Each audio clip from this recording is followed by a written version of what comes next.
What amazing comebacks have you heard come out of nowhere? In 10th grade, my friend called a classmate illiterate. He replied, "Joke's on you, I don't know what that means." I think about that a lot. Story I heard from a parent-teacher conference. A mum got back a report for her son's school stating that he was illiterate. Her response, "That's a dirty lie. His dad and I were married 2 days before he was born." My grandma was playing bridge with her friends and the subject of age did come up. My grandma said she was 63 and the next woman said, "A lady doesn't discuss such things." So my grandma said, "Oh, don't worry, dear. I'm sure when I'm your age I won't want to discuss it either." Damn, I've noticed that old people can throw shade that we can only marvel at. They've got this sweet experience that can only come with age and a lifetime to hone their skills.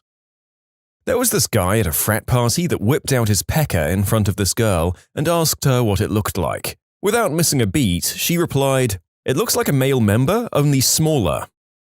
My mother-in-law is 4'11". She once asked a 6'5" coworker of mine if he played basketball, to which he replied, "No, do you play miniature golf?" My friend is 4'10". A larger man at work likes to constantly point this out to her, as if she's in some way unaware of it. One day she got sick of him. It went something along the lines of him saying, "Well, at least I'm not a short ass like you are," and her saying, "At least I'm not fat like you." Well, that's going a bit far, isn't it? I don't see how. I can't do anything about being short. You could lose weight. I had this one teacher who would say, "In a battle of wits, you have come unarmed." When he said that to one of the students in my class one day, the student promptly responded, "Then I challenge you to a battle of hair." I should note that the teacher was bald. I feel like I'm just experiencing all of the cut content from the sword insult fighting in the Monkey Island games. Keep it coming, people.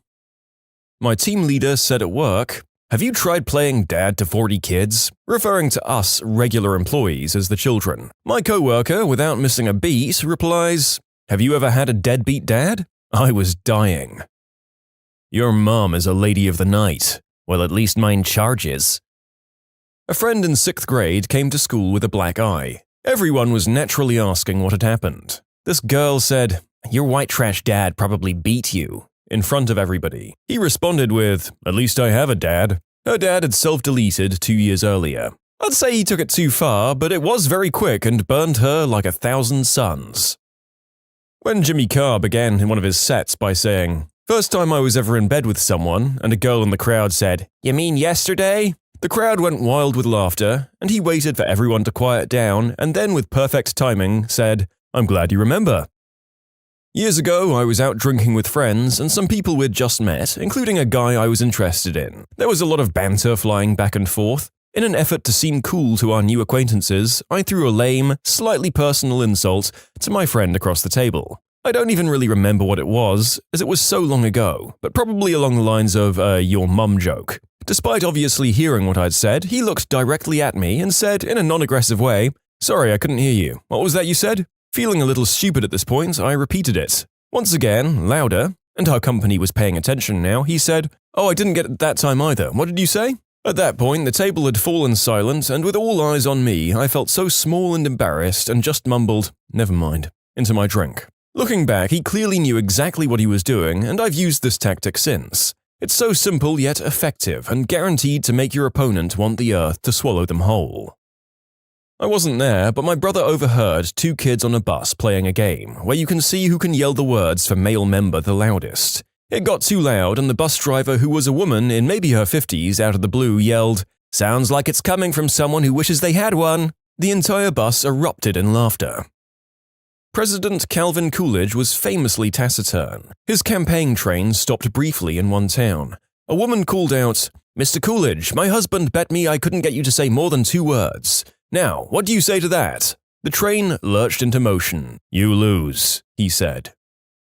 My buddy and I used to hang out with a guy that always smelled. He barely showered even before work, and we would always give him crap for that. One day, my buddy was driving and he let a toot go. It didn't smell that bad, but the guy who smelled made a comment along the lines of, "God, even your toots are weak." And my buddy, without hesitation, says, "It's because your body odor was covering it up." I had a friend who was adopted. She was actually a huge bully and made fun of me because my mum worked 3 jobs and so she was never home. One day she was in bully mode and says, "At least my mom loves me enough to stay home and be with me." And I clapped back with, "At least my real mum loved me enough to keep me." She then smacked me. She got in trouble and so did I, but she never made fun of my mum for not being home again. This guy brought a new lunchbox to school and was being made fun of by this girl in a wheelchair. She told him, "Nice lunchbox," to which he immediately responded, "Nice legs." Back in high school, I was president of the role-playing game club. It was a real shell organization. We just existed so that on Fridays we could play in an English teacher's classroom after school, and we needed to keep the bathrooms open. Summer came and something like 3/4 of the squad were sentenced to summer school. So on most days we'd get together to play some D&D on the abandoned lunch quad until it got dark. One day these two girls came up to the group. Bear in mind, we're playing D&D, so we largely have no ability to converse with females. And these are your more adventurous girls from school, but they were very chill, just casually talking with us about what we were doing and all that jazz. One of them started playing with my bike helmet. It was old as hell, and the glue holding the inner styrofoam to the outer shell was all gone, and they'd come apart if you grabbed one and not the other. So this girl picks up my helmet to ask about all the ski stickers on it, and the foam fell out. "Your helmet sucks wang," she declared. It was an instinct, my reaction, born of long nights chugging energy drinks and rolling dice. Maybe your head just sucks wang. Now, if this interaction happened between my buddy Nikolai and I, that would have been funny, but she just got offended and left. I once read that Margot Fontaine was having dinner with Jean Harlow and a group of other people, and Jean kept calling her Margot, pronouncing the T. Fontaine said, "No, Jean, the T is silent, as in Harlow." 1930s savagery right there. A male colleague was once telling us how he fell asleep during oral fun times the night before. My other colleague Ed immediately asked, "What woke you up, the stiff eggplant hitting the back of your throat?" "No need to call me Sir, Professor." Were you born like this, or did you follow a course? A bully calls an idiot the C word. The idiot says, "You are what you eat." The bully laughs. The idiot says, "I guess that makes you a butthole." Bully picked on a quiet kid, and the quiet kid smashed his face to a wall. You know, I'm not sure if this latest one quite matches the others, but maybe it was his comeback in life after a couple of years of quietly taking crap. So we'll use it. And now for some historical burns from a former Prime Minister of the United Kingdom. Winston Churchill to Lady Astor after she called him disgustingly drunk. "I may be drunk, miss, but in the morning I will be sober, and you will still be ugly." Also from Winston Churchill and some other woman, "If you were my husband, I'd poison your tea, and madam, if you were my wife, I'd drink it." Also, for premiere of his play Pygmalion, George Bernard Shaw sent Churchill tickets with a note, "Bring a friend if you have one." And Churchill's response was, "Can't make opening night, but will come second night if you have one." A guy stole my friend's soccer ball one day. We were 13, so I watched as she went up to get it back. He said he wouldn't give it back unless she gave him a BJ. She responded with, "Sorry, I can't. My mum told me not to put small things in my mouth." She then snatched the soccer ball and walked away happily. Hey, let's keep my mom out of this, and I'll keep out of your mom. A mean girl on the school bus said to me, "You're one of the ugliest dudes I've ever seen, Joe." And I said, "Well, Tara, looks like we have something in common." The whole bus started cracking up laughing, and she was really angry. Never said a word to me ever again. My brother and I were about 12 and 10 respectively, and we went skiing in Vermont for the day. But we didn't really ski, and we certainly didn't have any nice gear or clothes, so my brother wore the only snowsuit he had, which was a one-piece, and it was brown, like dark brown, and he put on his brown hat. We were gliding down a pass that was under the ski lift when I fell down and my brother stopped right next to me to help me up. The guy on the lift above me looks down at us and screams, "Hey, kid in brown, you look like a brown piece of crap." And my brother, with perfect comedic timing, says in his high-pitched, prepubescent voice, "That's what your mother said when I pulled my wang out of her butt." I was hysterical. I couldn't stop laughing, and everyone that was on the lift started laughing too. And my brother, of course, took off his brown mittens to give him the finger. I'm still laughing. My brother had a wart on his hand and a little bottle of medicine that he was using, I don't know, a few times a day maybe. My friend Julie was over, and the three of us were sitting and chatting. My brother was casually tossing the little bottle in the air and catching it. Julie, who was, let's be honest, a snobby jerk, said, "Gee, I wish I were as cool as you with your wart medicine." And my brother said, very seriously, "I'm sorry, Julie, I'd be happy to share with you, but there isn't enough to cover your entire head." Kumail Nanjiani had a wicked comeback while reading mean tweets. The tweet said, "Is Kumail Nanjiani's wang multiple colors?" And Kumail said, "Yes, every color of your mum's lipstick. I just about died." A friend of mine was welding, and this D-bag at his workplace says while overlooking it, "That's gonna come out messed up." And my friend replied immediately with, "That's what the doctor told your parents at the first ultrasound." Huh? You can submit your own stories to be featured here on the channel. The story submission link is in the description below. And if you want to listen to some vibey music in the background, check out Easy Mode, also linked below, and subscribe. Junior high, I had a science teacher that looking back was pretty cool. Used to let everyone give him a hard time and was pretty goofy and such. I don't remember what prompted it, but one of my classmates asked a question and he answered, "Don't set unrealistic expectations." And my friend, not the person who asked the initial question, jumped in, "Then why are you teaching?" Student is whispering to a classmate while teacher is speaking, 6th grade math, and the teacher says, "Am I interrupting something?" And the student says, "Yeah, but don't let it happen again. Epic." Yeah, well, a jerk store called and they're running out of you. When I was younger, me and my brother were having a roast battle of sorts to say the most messed up, funny stuff that we could say to each other. My mum walked in and says, "Oh look, a battle of wits between unarmed opponents." Needless to say, that put a swift end to our attempted humor. A guy who played in the samurai faction in For Honor came in talking crap about the knight players, and one of them responded with, "Keep it up and the next king won't be decided by the sword in the stone, but by who can pull my boot from your butt." I still laugh at it to this day, even though I haven't played For Honor in forever. One of my brothers said, "Stop talking crap." The other one said, "Everything that comes out of my mouth is sweet." Yeah, no wonder you're fat as frick.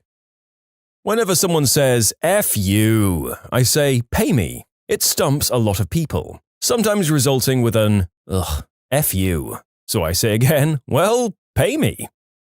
One time I was at Geeks Who Drink Bar Trivia here in Dallas. Me and the other 2 people on my team were in 3rd place during the 6th round score announcement. The first place team had a full group of 5 or 6 people. After the trivia master announced the scores, I drunkenly shouted out loud, "Yeah, but how many people are on their team?" And the trivia master overheard me, and he instantly said in the microphone so everyone could hear, "Enough to kick your fricking butt." It was such a good retort that I wasn't even mad, and he was right.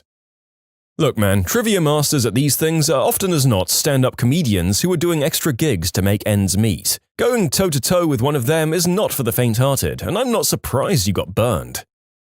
One of my friends got into an argument at a bar with someone else, and the guy walked up to him and tried choking him out with one hand from the front. My friend just smiled the whole time, and when a bouncer grabbed the guy choking my friend and was escorting him out, my friend yelled, "I've banged chicks who choked me harder than that." I was really proud of him. Last day of 5th grade, a short, chubby kid was going around the teacherless classroom giving out quick roasts. He gets to me and says, "Hey you, your head looks like a basketball." I quickly replied, "It looks like you ate a basketball." I'm still very proud of 5th grade me. The guy says, "You effed up, John." And John says, "I only F up when my wife's on top." I know you are, but what am I? I can't tell you, 'cause you'll cry. Adlai Stevenson ran for president twice in 1952 and 1956. A woman gushed at him, "Mr. Stevenson, you have the vote of every thinking American." And his reply was, "Sorry ma'am, I need a majority." Adlai was quite witty and a true statesman. My folks were yellow dog Democrats who would vote for a yellow dog on the ballot instead of a Republican, and told me how cool he was. When my bro was about 10, it used to be my job to take him for his Saturday morning soccer game. It was run by his school and they'd play other school groups. It sucked as a teenager, but I mostly just hung out with the other mums and cut up oranges and stuff. I've got to mention that I live in a pretty white area, and my brother and I look absolutely and unapologetically Muslim, because we are. Anyway, my little brother's team came off the field after absolutely thrashing another school. The school is in a pretty rural, read racist, area, and one of the kids ran up to my bro and screams, "You learn how to play like that in terror bombing camp?" And my bro picks up an orange and replies, Yeah, we practice against the skinhead youth on Sundays. See you there. And he threw an orange at him.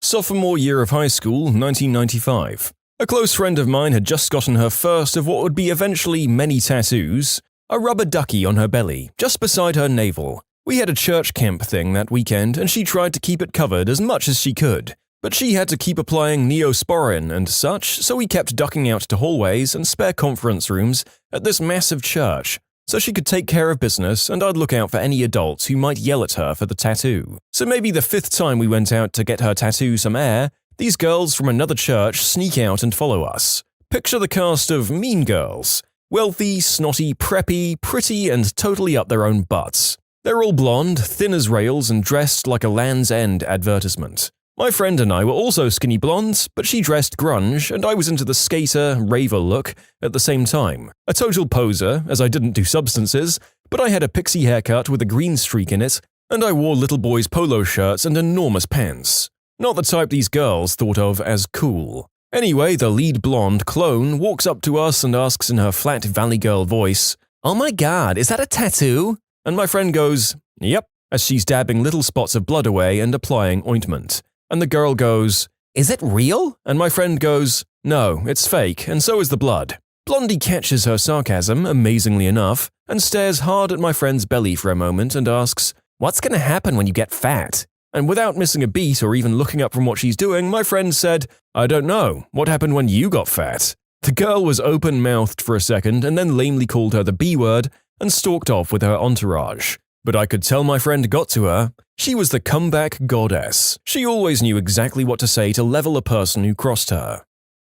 My brother brought his college girlfriend home with him during Christmas break. Dad's pulling a double shift, and my mum ran off to France with some fancy European guy, and I'm teabagging my classmates on Halo 3. The two of them get bored just sitting there on the couch since I'm not much of a conversationalist. Anyway, one thing leads to another, if you know what I mean. Unfortunately for them, my dad's boss had a Scrooge epiphany and sent them home early for Christmas Eve. So Dad walks in carrying this giant Christmas ham to surprise us with, only to find his eldest son doing something pretty specific with his girlfriend's butt. Dad goes full Leviticus on my bro and declares the butt an unclean organ and then said it was detestable to practice sodomy in front of me. I tried to defend my brother with the old, "I've seen worse on the internet" defense, but Dad just talked over me. The disrespect teed off my brother and he tore into my dad. Maybe if you ate Mom's booty more, she wouldn't have left us. Brutal perhaps, but it did shut down Dad's biblical rant. Merry Christmas, everyone.